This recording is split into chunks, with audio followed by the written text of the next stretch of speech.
Hello तो guys, आज हम देखने वाले हैं रीजनिंग के ऐसे सवाल जो परीक्षा में हमेशा पूछे ही जाते हैं। 5 सवाल हम ऐसे देखने वाले हैं आज के।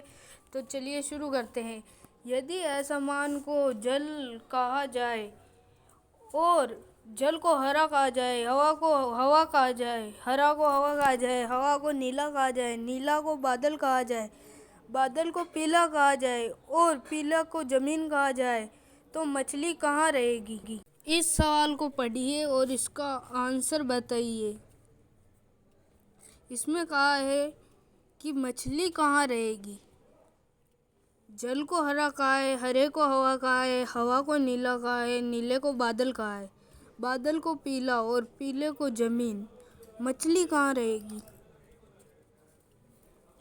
अगर आपको पता नहीं है तो मैं इसका आंसर बताऊंगा। इसमें पूछा है मछली कहाँ रहेगी।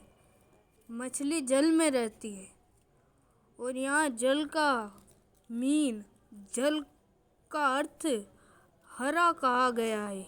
यहाँ लिखा है स्पष्ट रूप से जल को हरा कहा जाए, अर्थात मछली हरे में रहेगी।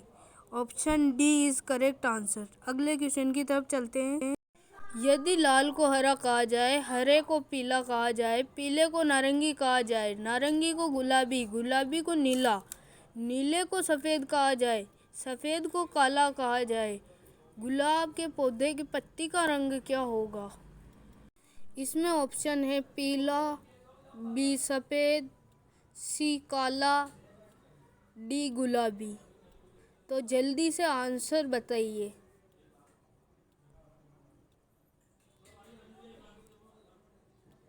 आपको इसमें ज़्यादा अंदर नहीं जाना है। इसमें लास्ट में क्या पूछा है? गुलाब के पौधे की पत्ती का रंग क्या होता है? गुलाब के पौधे की पत्ती का रंग हरा होता है। और इसमें हरे को क्या कहा है? यूँ देखिए, हरे को यहाँ पीला कहा है। पीला किस ऑप्शन में? ऑप्शन नंबर ए में। पीला ऑप्शन नंबर ए में है। तो इसका करेक्ट आंसर कौन सा होगा बच्चों? इसका करेक्ट आंसर भी होगा पीला। चैनल को लाइक और सब्सक्राइब जरूर करें। चलिए इसी के साथ अगले क्वेश्चन की ओर बढ़ते हैं। एक कूट भाषा में 123 का अर्थ गरम फिल्टर्ड कॉफ़ी, 356 का अर्थ बहुत गर्म दिन, 589 का अर्थ है दिन और रात।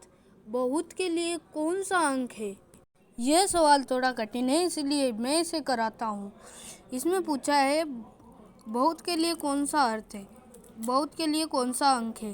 तो इसमें बहुत ढूंढते हैं। बहुत गर्म दिन, इसको 589 लिखा है, इसीलिए हमें तीनों शब्दों के अंक जानने पड़ेंगे। जैसे 123 और 356 में 3 है और गरम फिल्टर कॉफ़ी बहुत गर्म दिन, इन दोनों में गर्म है, अर्थात 3 गर्म के लिए उपयुक्त हुआ है। 356 और 589 में 5 एक जैसे दिख रहे हैं, अर्थात दिन और रात, बहुत गर्म दिन, इनमें दिन एक जैसा है, अर्थात गर्म का अर्थ है 3 और दिन का अर्थ है 5। तो 365 में बचा ही क्या? 365 में बचा है 6, अर्थात बहुत का अर्थ होगा 6। इसमें ऑप्शन बी करेक्ट आंसर आएगा। मैं बार बार कह रहा हूँ गाइज, चैनल को सब्सक्राइब करिए, बेल नोटिफिकेशन ऑन कर दीजिए, जिससे आपको आने वाले वीडियो की सूचना दे दी जाएगी। इसी के साथ अगले सवाल पे चलते हैं।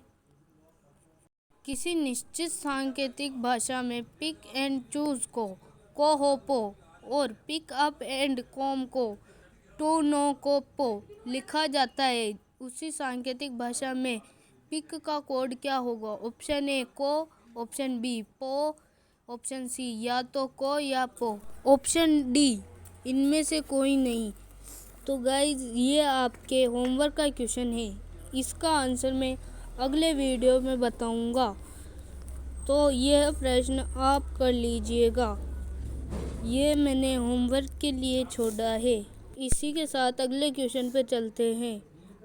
किसी सांकेतिक भाषा में 7, 8, 6 का अर्थ गिव मी एप्पल, 958 का अर्थ ईट ग्रीन एप्पल, 6465 का अर्थ गिव मी फ्रूट हो तो इस सांकेतिक भाषा में एम के लिए कौन सी संख्या प्रयुक्त की गई है? ये एम नहीं, एम ई है। एम ई हमें give me Apple, give me fruit में दिखता है, यानी 645 और 786, अर्थात हमें इसमें एक जैसे अंक ढूंढने हैं। तो इसमें एक जैसा अंक है 6। इस प्रश्न में ज़्यादा कंफ्यूज होने की जरूरत नहीं है, इसमें आंसर ए होगा, करेक्ट आंसर ए। आज के प्रश्न हो चुके हैं, अब अगली वीडियो में मिलेंगे। लाइक एवं सब्सक्राइब कर दीजिएगा एवं इंस्टाग्राम पर फॉलो कीजिए।